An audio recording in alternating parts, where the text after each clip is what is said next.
Hello दोस्तों, आज फिर मैं उपस्थित हुआ हूं आप लोगों के लिए एक नया वीडियो लेकर के। आज का वीडियो भी मेरा प्रतिशतता से संबंधित होगा और मैं प्रतिशतता से संबंधित नया ट्रिक के बारे में बात करूंगा जो प्रतियोगी परीक्षाओं में जनरली पूछे जाते हैं और उस ट्रिक का उपयोग कर हम प्रतियोगी परीक्षा का जो प्रश्न पूछा जाता है उसका हम हल कर सकते हैं। लेकिन थोड़ा सा मैं आपसे जानना चाहूँगा कि मान लीजिए आप किसी कंपनी में काम कर रहे हैं दोस्तों, और कंपनी में आप कहते हैं कि मेरा वेतन जो है या मेरा मानदेय जो है वो 5% आप बढ़ा दीजिए, और कंपनी कहती है कि ठीक है, मैं आपके शर्त को मानता हूँ और मैं आपके वेतन को पहले 25% बढ़ा दूंगा, फिर उसमें मैं जो है उसमें 20% कमी कर दूंगा। तो क्या आप इसके लिए तैयार होंगे दोस्तों? आइए मैं इसी पर चर्चा करता हूँ, देखता हूँ कि क्या ये इस तरह से करेंगे। कंपनी अगर करती है तो क्या मेरा वेतन जो 50% बढ़ता है या नहीं बढ़ता है। तो दोस्तों, कंपनी आपको आपके डिमांड के अनुसार 5% वृद्धि के लिए पहले बोलती है कंपनी कि आपको 25% बढ़ा देंगे और फिर 20% घटा देंगे। तो क्या आप इस ऑफ़र को स्वीकार करेंगे? और अगर स्वीकार करेंगे तो क्यों, और अगर नहीं करेंगे तो क्यों? और अगर स्वीकार कर लेते हैं क्या आपको उसमें फ़ायदा होगा या नहीं होगा? तो आइए दोस्तों, मैं इस पर चर्चा करूँगा। लेकिन मैं चाहता हूँ कि पहले कुछ क्वेश्चंस को ले लूँ, या उससे पहले मैं चाहता हूँ कि थोड़ा सा मैं आपको ट्रिक बता दूँ, और तब तक आप ट्रिक के अनुसार थोड़ा सा देखें कि क्या आप अगर इस तरह शर्त ये मानते तो आपको लाभ हो रहा है या नहीं लाभ हो रहा है। तो यदि किसी राशि को पहले X% बढ़ा दिया जाए, यदि किसी राशि को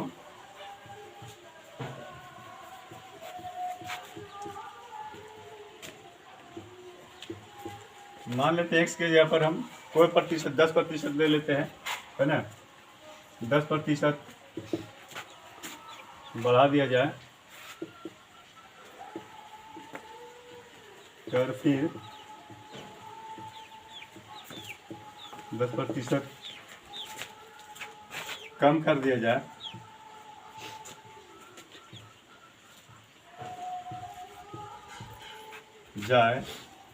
तो प्रतिशत वृद्धि कितनी होगी? तो प्रतिशत वृद्धि कितनी होगी? इस प्रकार के प्रश्न के लिए हम कैसे इसको हल करेंगे प्रतियोगी परीक्षाओं में। तो यदि दोस्तों अगर इस प्रकार के प्रश्न पूछे जाते हैं, या दो प्रकार से पूछा जाता है कि पहले 10% बढ़ा करके फिर 10% कम कर दिया जाए, या फिर 10% घटा करके फिर 10% अधिक कर दिया जाए।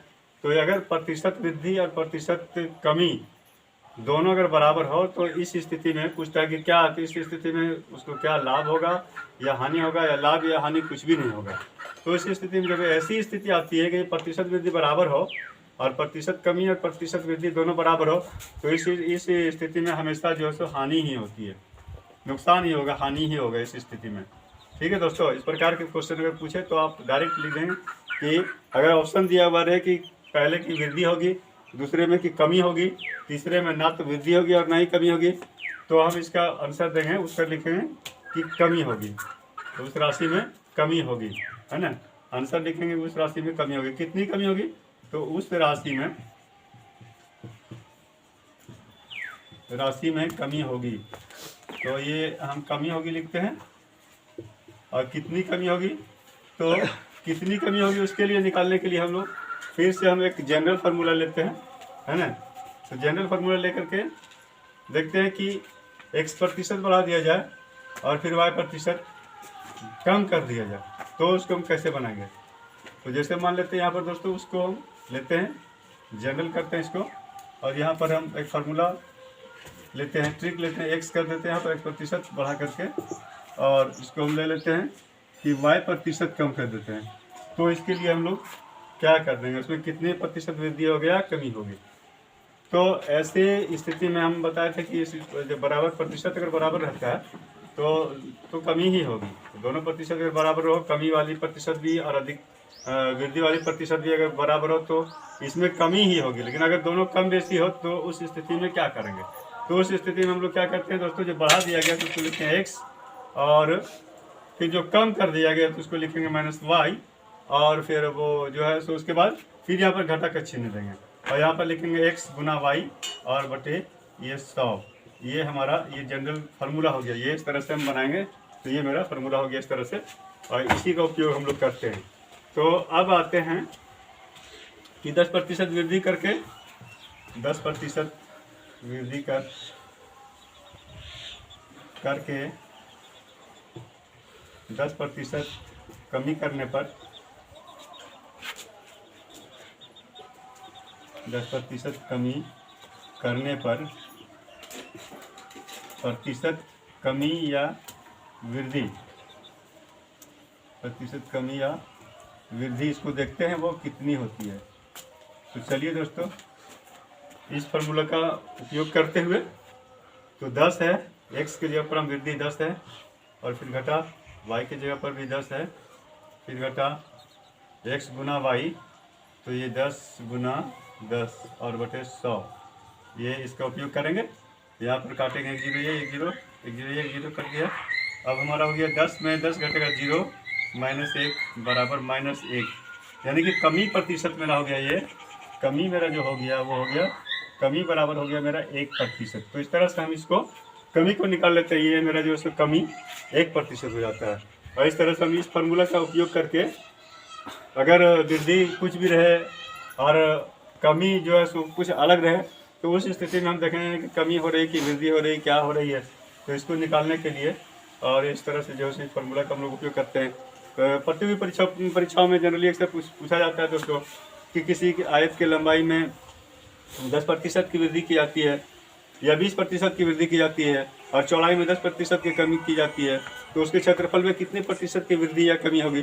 तो इस प्रकार के क्वेश्चन को भी हम हल करेंगे आगे चल करके।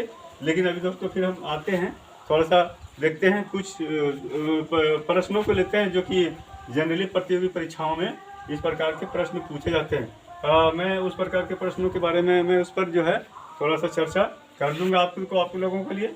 और तब तक के लिए फिर जो है तो दोस्तों कुछ मैं चाहूँगा कि आप लोगों के लिए कुछ क्वेश्चंस लूँ और जिसको मैं सॉल्व कर दूँ। तो आइए दोस्तों, इसी को हम जो आपको बताए थे पहले, हम ये वेतन के बारे में बताए थे, तो उसी पर थोड़ा सा हम चर्चा कर देते हैं।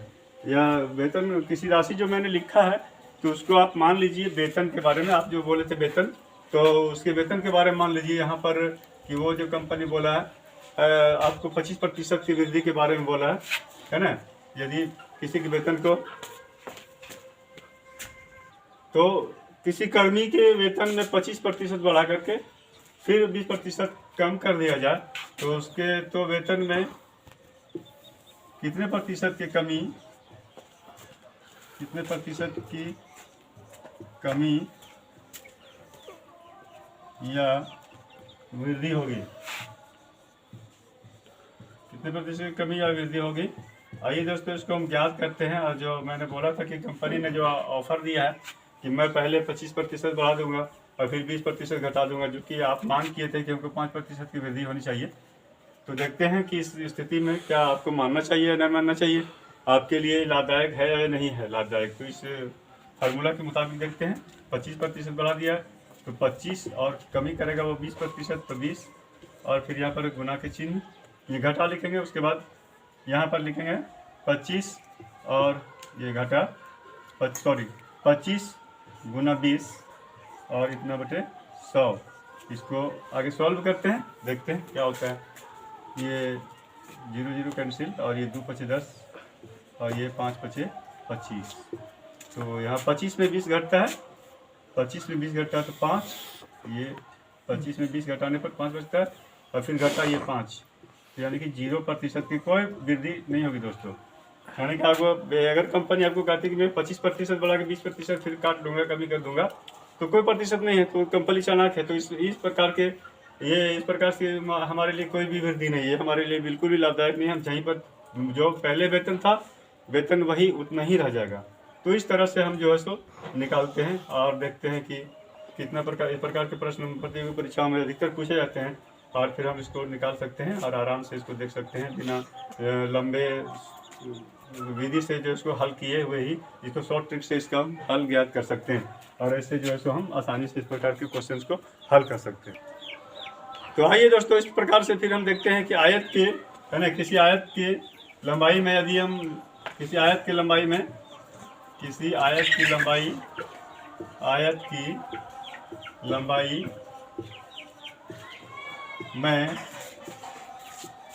20% की वृद्धि की जाती है, 20% की वृद्धि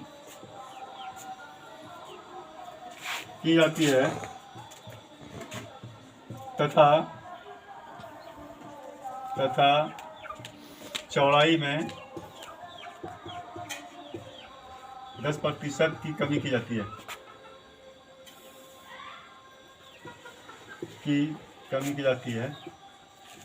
कमी की जाती है तो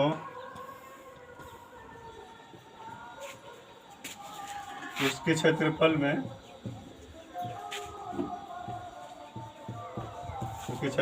में कितने प्रतिशत की वृद्धि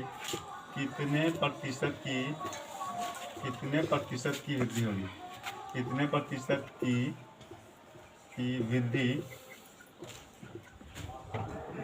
या कमी होगी,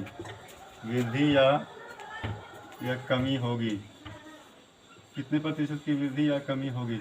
आइए दोस्तों, इसको हम देखते हैं, प्रश्न को लेते हैं, हल करते हैं इसको।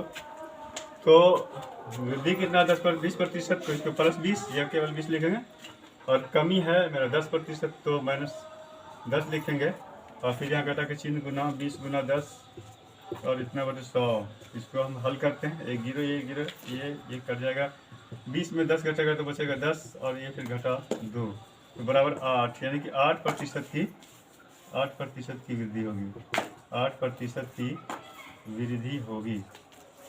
तो इस प्रकार से हम लोग आंसर दे सकते हैं कि कितना प्रतिशत की वृद्धि या कमी होगी।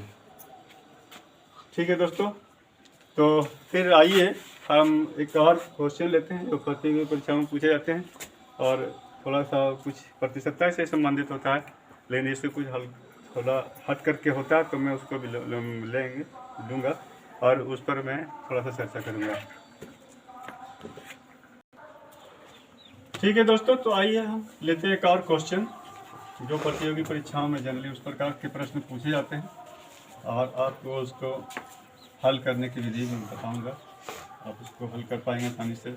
और इस प्रकार के प्रश्न अगर परीक्षा में पूछे जाए तो आप उससे चूकेंगे नहीं। तो जैसे मान लीजिए एक प्रश्न दिया हुआ कि किसी चुनाव में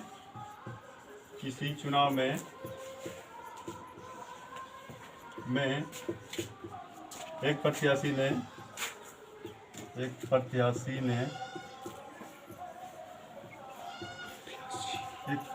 ने किसी चुनाव में एक प्रत्याशी ने ये 49% मत प्राप्त किए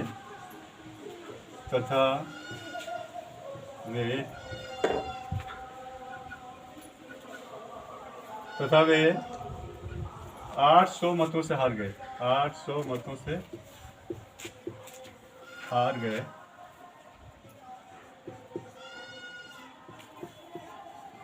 तो विजयी प्रत्याशी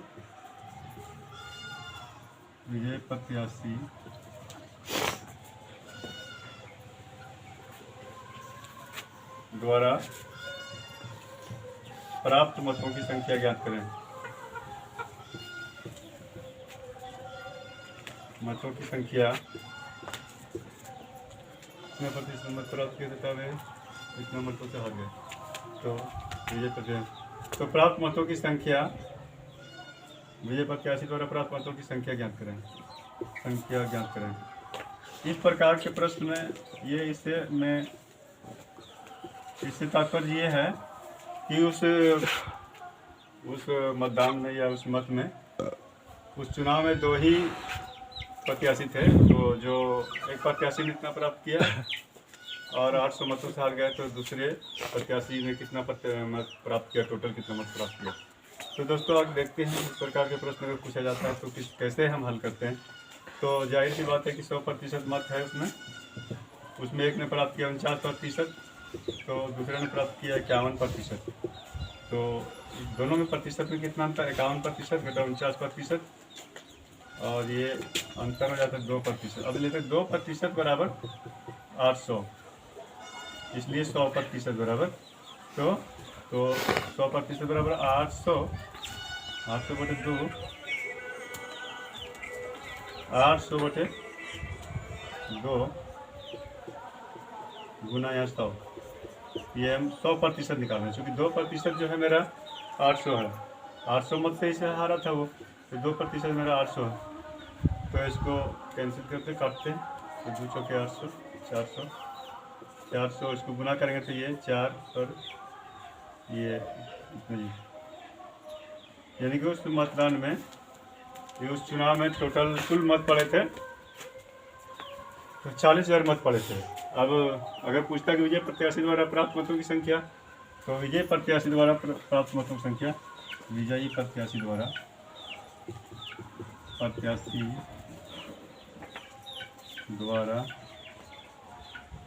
प्राप्त मतों की संख्या, प्राप्त मतों की संख्या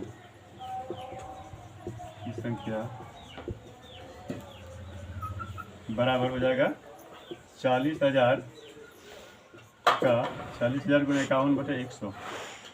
तो ये इस टाइप से हमको इसको निकाल लेंगे। तो ये हो जाएगा 1 0 2 0 ये हो जाएगा मेरा, यानी कि उसने प्राप्त किया 20,500 मत प्राप्त किए। विजय प्रत्याशी ने 20,500 मत प्राप्त किए। ये हो जाएगा उत्तर दोस्तों। तो इस प्रकार से प्रश्न पूछे जाते हैं। तो इस प्रकार से जब प्रश्न पूछे जाए तो आप इसको इस तरह से हल करेंगे। आइए दोस्तों, एक और प्रश्न लेता हूँ जो जनरली उस टाइप के प्रश्न पूछे जाते हैं एग्जामिनेशन में, मैं उस पर भी चर्चा करता हूँ, ताकि किसी प्रकार के क्वेश्चन पूछे जाए तो आप उसको चूके नहीं और ज़्यादा से ज़्यादा प्रश्नों को उत्तर आप दे सकें। तो मैं आपको बताऊँगा अभी।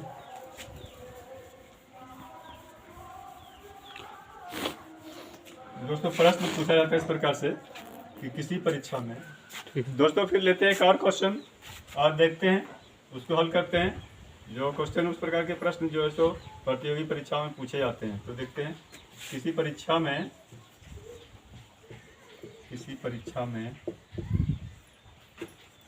एक छात्र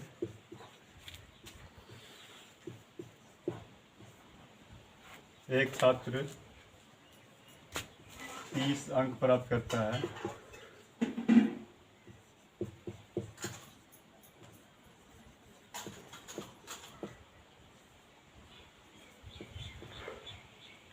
अंक प्राप्त करता है और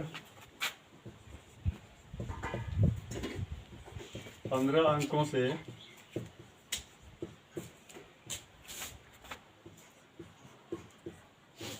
वह अनुत्तीर्ण हो जाता है।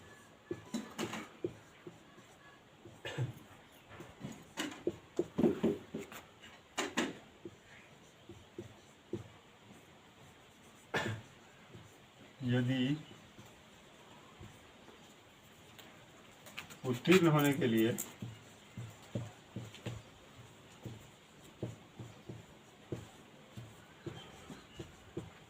यदि उत्तीर्ण होने के लिए 30% अंक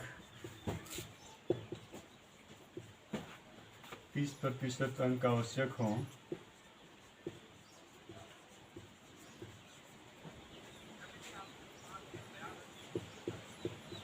तो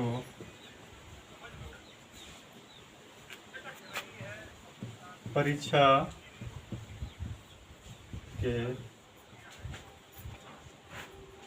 कुल अंक ज्ञात करें।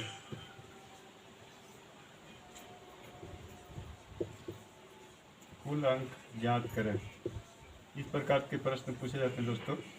तो ऐसे प्रश्न पूछे जाएंगे तो हम इसको कैसे हल करेंगे, देखते हैं दोस्तों कि एक छात्र जो 30 नंबर लाता है, 30 अंक लाता है, तीनों 15 अंकों से अनुत्तीर्ण हो जाता है और उत्तीर्णांक के लिए उत्तीर्णांक का प्रतिशत 30% है।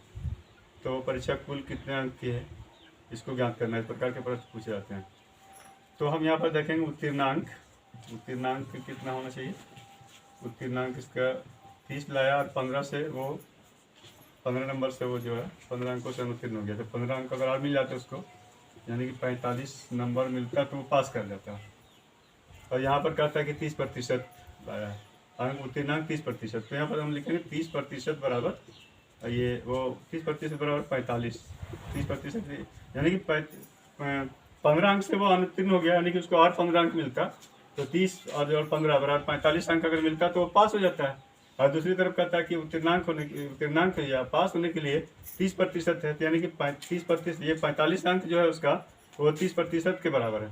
तो 30% बराबर है 45, इसलिए 100% बराबर हम लोग निकालेंगे उसको। तो 45/30 और गुना 100, इसको इस तरह से, या अगर इसको हम ऐसे कहेंगे या 1% बराबर 45/30 है ना।